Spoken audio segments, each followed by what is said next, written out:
Have you had an ACL reconstruction? In this video, I'm going to explain why you should be doing leg extensions immediately after surgery, why leg extensions are safe despite popular belief, and provide you with step-by-step instructions on how to perform and program them. Let's start with 2 reasons why you should be doing leg extensions after an ACL reconstruction. 1, long-term functional outcomes aren't great. A systematic review by Ardern et al. In 2014 found that only 55% of individuals return to competitive sport following surgery. 2, re-injury is common. A systematic review by Wiggins et al. In 2016 discovered that 1 in 4 athletes who are younger than 25 and return to high-risk sport will go on to have a second ACL injury. Weakness of the quadriceps, the only muscles responsible for performing leg extensions, is one of the largest contributing factors to worse outcomes. Research by Grindam et al. In 2016 found that quadriceps strength deficit prior to return to level 1 sports involving jumping, pivoting, and cutting, was a significant predictor of a knee re-injury. But they go on to state that there was a 3% reduced re-injury rate for every 1 percentage point increase in strength symmetry. A different study by Grindam et al. In 2014 reported that even 2 years after surgery, 1/3 of people continue to have asymmetries in quad strength between their surgical and non-surgical legs. It's often assumed that squats and similar exercises are sufficient for maintaining and improving quad strength and muscle mass after surgery, but they actually allow for compensatory strategies to unknowingly offload the quads. Sigward et al. In 2018 found that 3 months after surgery, individuals will perform interlimb compensations during a squat. This means that if they had an ACL reconstruction on their right side, they load their left side more, and this might be associated with an observable weight shift to that left side. However, the participants also demonstrated intralimb compensations. This means that in addition to favoring their non-surgical leg, they would offload their affected knee by working harder at the ankle and hip on their surgical side. 5 months after surgery, the participants no longer demonstrated interlimb compensations, but they continued to have intralimb compensations. So, what the researchers found was that even though the squats appeared symmetrical and normal, the individuals continued to redistribute the load from the surgical knee to the hip and ankle on that side. And this information isn't just relevant to squatting. It shows up in walking, hopping, and running. Our bodies are naturally going to take the path of least resistance. If you have knee pain or significant weakness of your quads due to an injury or surgery, you'll find a way to work around those issues, whether it's a conscious decision or not. Now, knowing this information, you might think you can avoid this problem by training your quads really hard 3 or 5 months after surgery, but it's extremely difficult to make up for that lost time. Or you might think you can overcome this problem early on by elevating your heels and using a mirror when you squat, but there are still going to be limitations in what you can accomplish. Leg extensions are the only exercise that fully isolate the quads and make it impossible to compensate. Now let me explain why leg extensions are safe after an ACL reconstruction.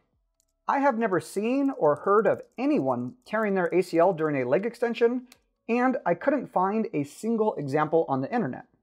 However, as I mentioned earlier, there are a lot of examples of people re-tearing their ACL related to weakness of their quads. More importantly though, a systematic review of randomized controlled trials by Perryman et al. In 2018 aimed to determine whether open kinetic chain quadriceps exercises, leg extensions, result in differences in anterior laxity when compared to closed kinetic chain or weight-bearing exercises at any time point following ACL reconstruction, and found no differences between the groups. 2 well-known ACL researchers, Brian Noren and Lynn Snyder-Mackler, wrote an article in 2020 titled, "Who's Afraid of the Big Bad Wolf?" In it, they write that leg extensions are safe, critical to restoring quadriceps strength, and key for assessing readiness to return to sport. They also state, We encourage clinicians to fearlessly incorporate open chain exercises into their rehabilitation programs. If you're still worried or skeptical about implementing leg extensions after an ACL reconstruction, I'm going to ease your concerns in the next section. Apart from choosing not to do leg extensions at all, which I don't recommend, there are two primary options. One, performing leg extensions through the full range of motion immediately after surgery, since there's no data to suggest that they're harmful. You also have to understand that the exercise, just like any other exercise or activity after surgery, is going to be self-limiting. You're not going to sit on the leg extension machine day one and max out the weights. You'll be limited by pain, weakness, and probably a bit of hesitation. Trying to perform 20 slow and controlled repetitions with what would otherwise be considered a paperweight is going to be challenging enough.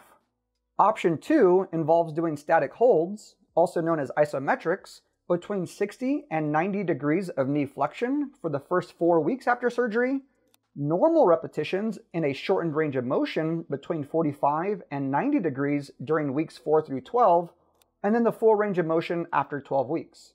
Or some other variation of this protocol, and I'll explain why. The more you straighten your knee during a leg extension, the more strain you place on the ACL. This is normal.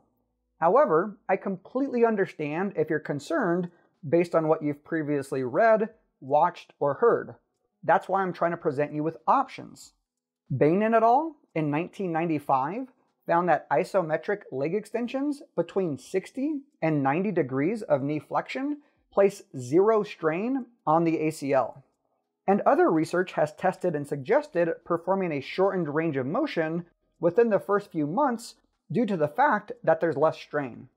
The reason that I'm fine with either option is because you can argue that option 2 is just as effective, if not more effective, than option 1 based on systematic reviews by Oranchuk et al. In 2019 and Wolf et al. In 2022.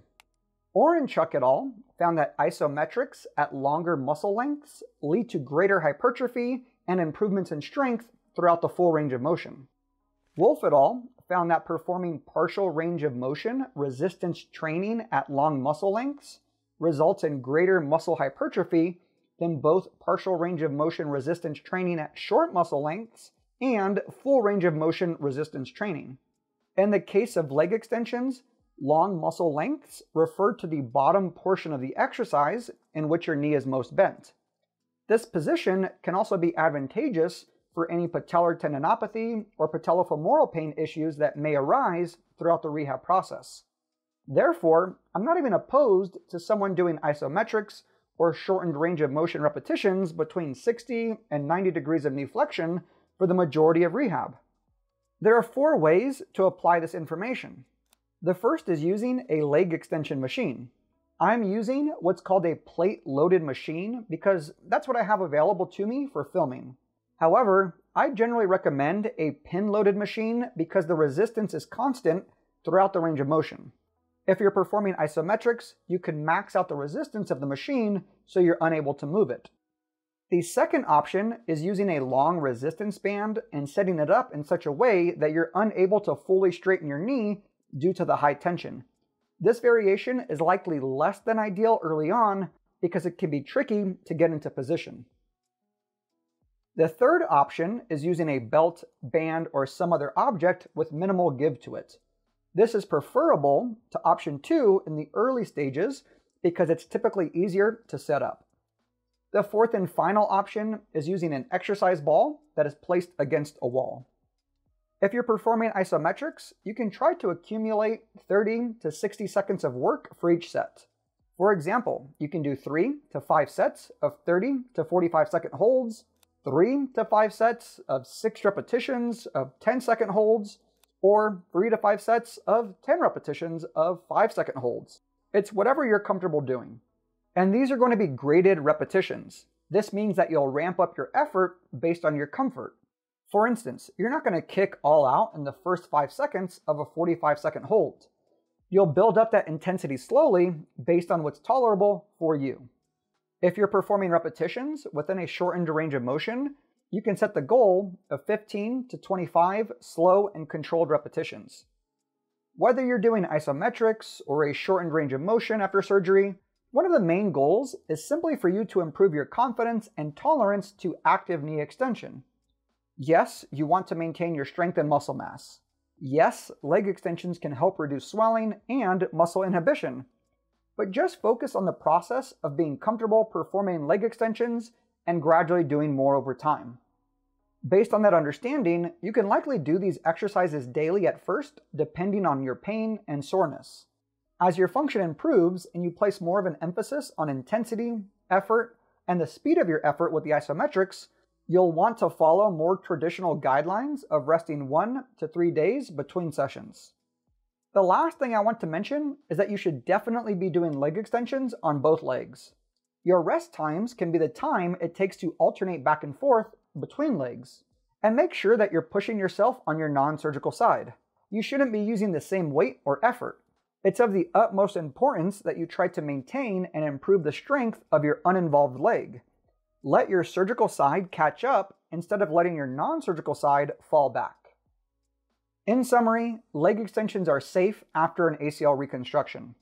They should be used soon after surgery to improve short and long-term function and reduce your risk of re-injury upon returning to sport.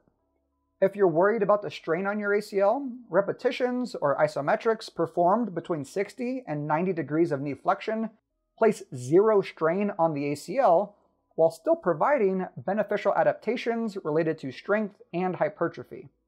Leg extensions can also be performed prior to surgery or as part of the rehab for non-surgical management.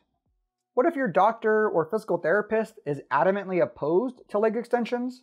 Well, hopefully you can have an open discussion with them that includes this video and the research presented within it. If someone is going to say that leg extensions are dangerous, they should have the research to support that statement. Thank you so much for watching. If you enjoyed the video, please hit that like button, subscribe, turn on notifications, and leave any questions or comments down below. Peace.